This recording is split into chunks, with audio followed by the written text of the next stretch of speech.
सर्वेभ्यः साहित्य रसिकेभ्यः नमो नमः। संस्कृतभाषोपनिबद्धं पुस्तकद्वयं द्वे पुस्तके वा विलसतः मम पुरतः। एते पुस्तके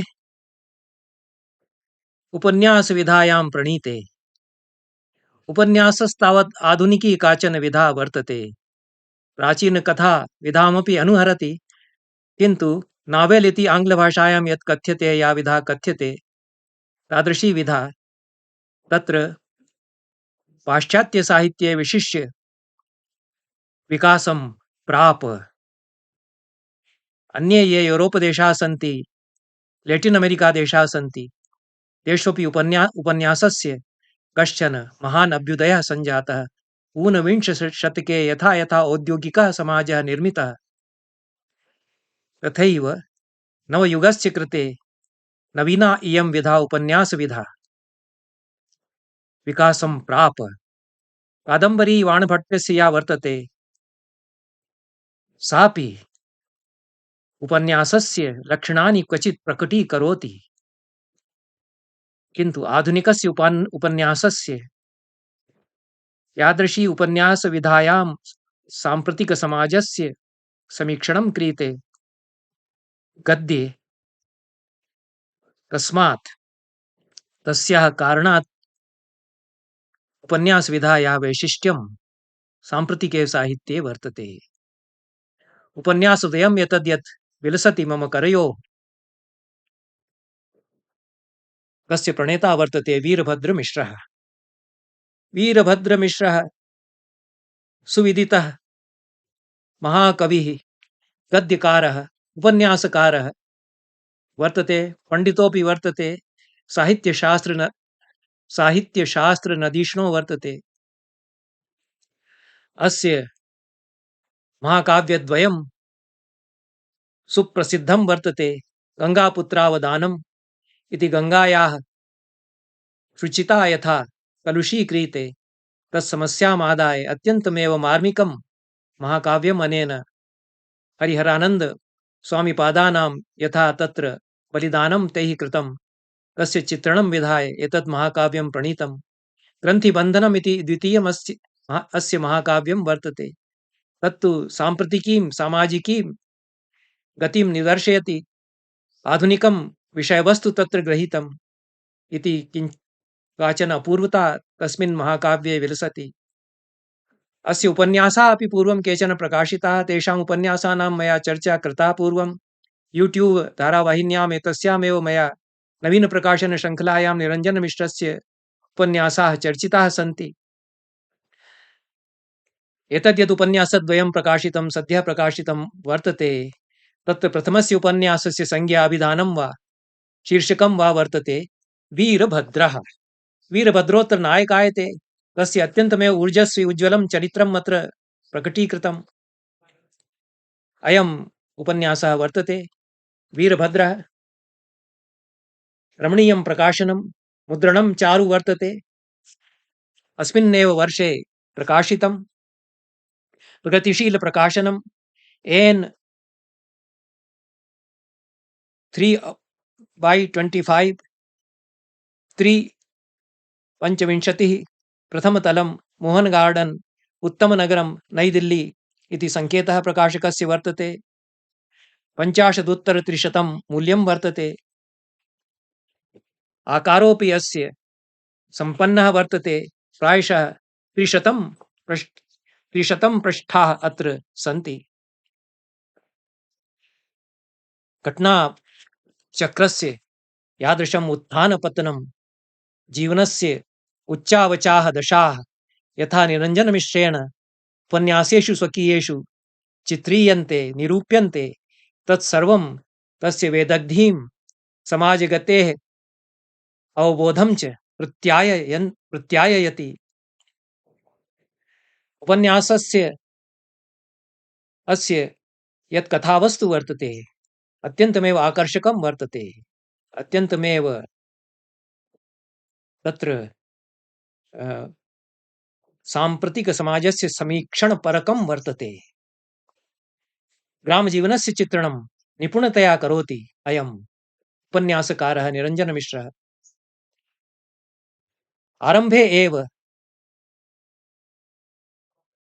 यथा उपक्रमः जायते, आधुनिकस्य उपन्यासस्य यथा उपक्रमः जायते, तथैव उपक्रमः आरम्भो वा कृतः वर्तते। रामेश्वर रामेश्वर शब्दश्रवणमात्रेण सहसैव शरीरकम्पनमिवाभवत् रामेश्वरस्य।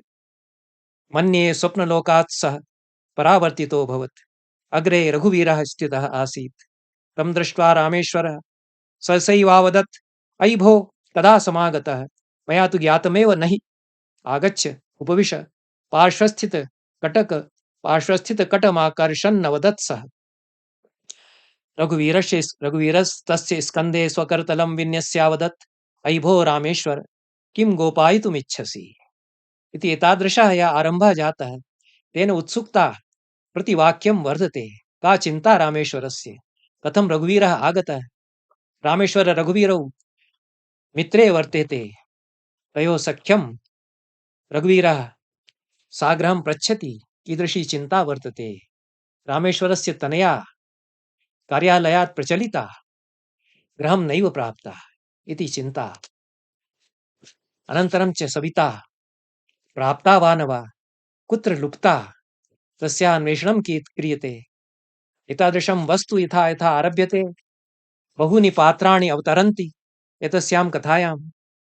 उच्चावचाः प्रवाहः जीवनस्य अस्माभिः आवर्ताः विवर्ताश्च जीवनसरितः अत्र अवलोक्यन्ते। मार्मिकी कथावस्तु वर्तते। प्रतीक्षा इति भावः सर्वत्र अनुस्यूतः वर्तते। तेन सह चिन्ता, ग्लानिः, असूया, संघर्षः, विकटः संघर्षः जीवनस्य। ग्रामजीवने इदानीन्तने यादृशः संघर्षः भवति, राजनीतिकी या स्थितिर्वर्तते, कथं हस्तक्षेपः भवति, ये दुष्टाः सन्ति, ये स्वार्थ साधकाः सन्ति, तेषां साधूनां जीवने ते कथं विडम्बनां कुर्वन्ति, एतादृशी स्थितिर्या वर्तते समाजस्य, तस्या यथार्थचित्रणम् उपन्यासकारेण विहितं। भवानी वर्तते, सा सत्यमेव भवानी यति अस्मिन् उपन्यासे।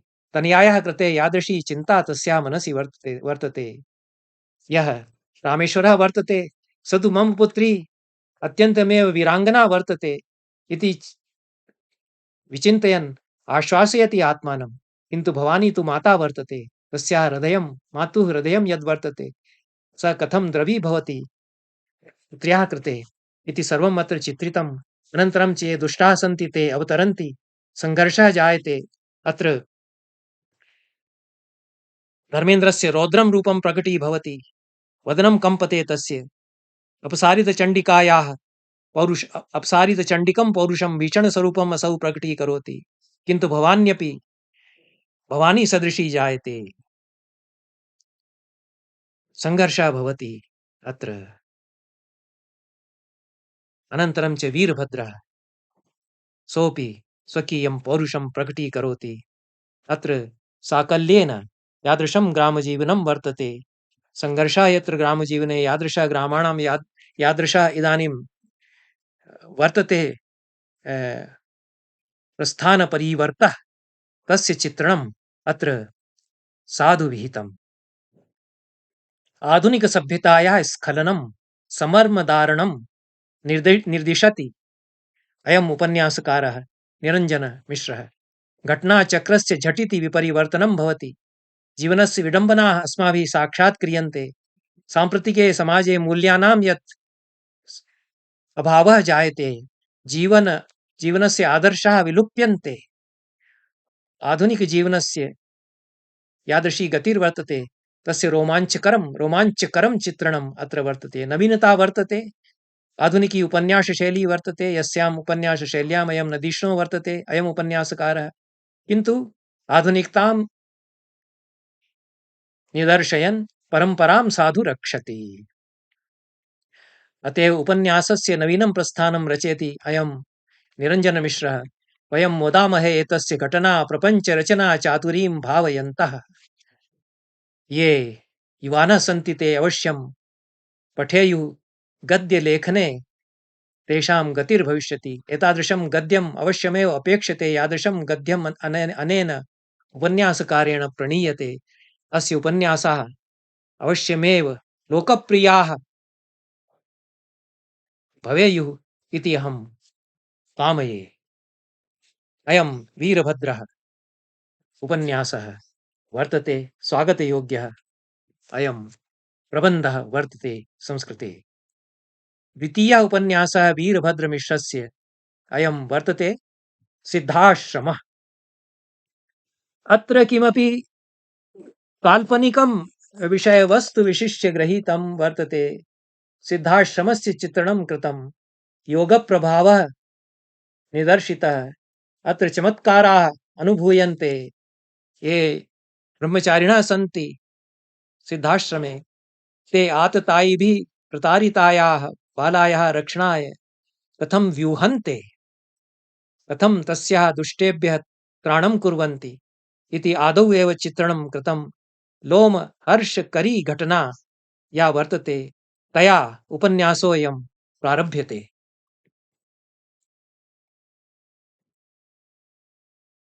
अयमपि उपन्यासः तेनैव प्रकाशकेन प्राकाश्यं नायितः। प्रगतिशीलप्रकाशनं, नवदेहली। 300 रूप्यकाणि मूल्यम् अस्य उपन्यासस्य वर्तते। समृद्धः उपन्यासः वर्तते। आकारदृष्ट्या अपि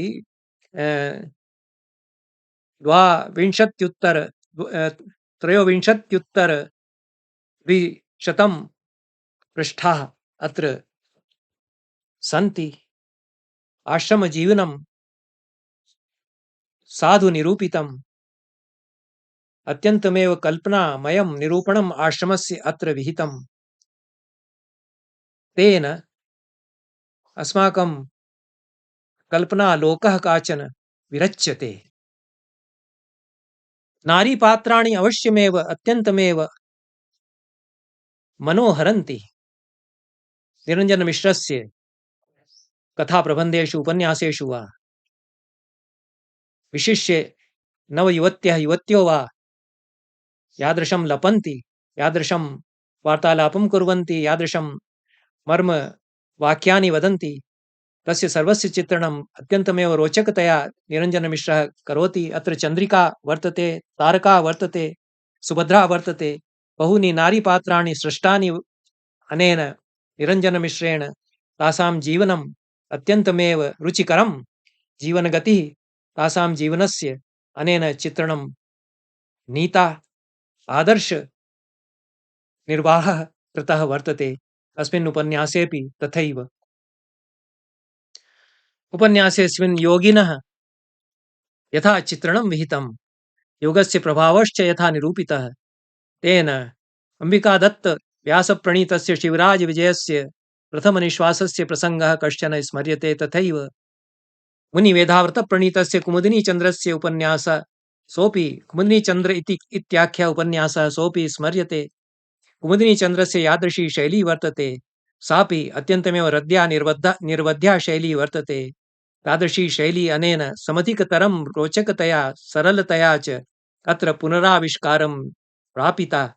स्वकीयेषु उपन्यासेषु निरञ्जनमिश्रेण अत्र भद्रा सुभद्रा नानानारीपात्राणि यानि सन्ति, तासां जीवनं, तत्र वैविध्यं वैपुल्यं च वर्तते।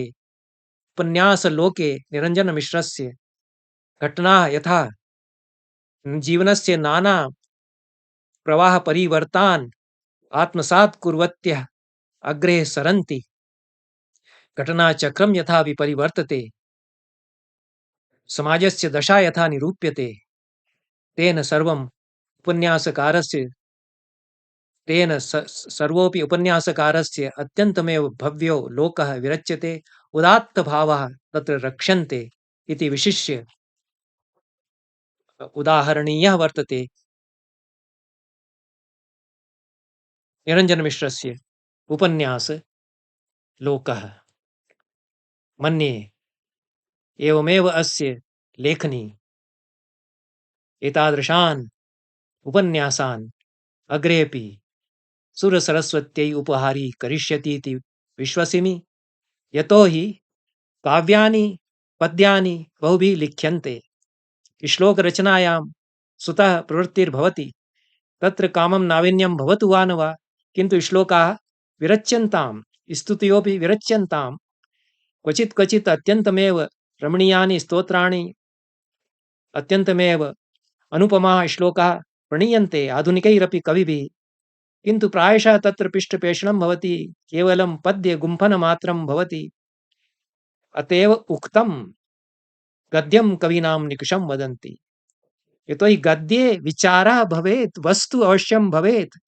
पद्ये तु यत्किमपि लिखित्वा छन्दस्सु बध्यते तेनैव तस्य यः लयः वर्तते, पाठशैली वर्तते, यथा गानं क्रियते तेनैव आकर्षणं भवति। वस्तु भवेद् वा न वा भवेत्, किन्तु गद्ये यद् लिख्यते, विशिष्य उपन्यासे यद् लिख्यते, तत्र सकलस्य जीवनस्य अध्ययनं, सकलस्य समाजस्य अध्ययनं, एकस्याः व्यक्तेः जीवनं नैव निरूप्यते उपन्यासेषु। आधुनिकस्य उपन्यासस्य यादृशी गतिर्वर्तते, तत्र सकलस्य समाजस्य जीवनं, सकलस्य राष्ट्रस्य जीवनं, राष्ट्रस्य अभ्युत्थानं, राष्ट्रस्य अधःपतनं, समाजस्य अभ्युत्थानं कैः प्रकारकैः भवितुम् अर्हति इति निदर्शनं, कथं च समाजः अधःस्खलति इत्यपि निदर्शनम् उपन्यासेषु क्रियते। एतादृशः उपन्यासः अयम्। उपन्यासस्य कामपि दिक् दर्शयन्, कामपि दिशं दर्शयन् वर्तते निरञ्जनमिश्रः। अस्य अभिनन्दनं करोमि।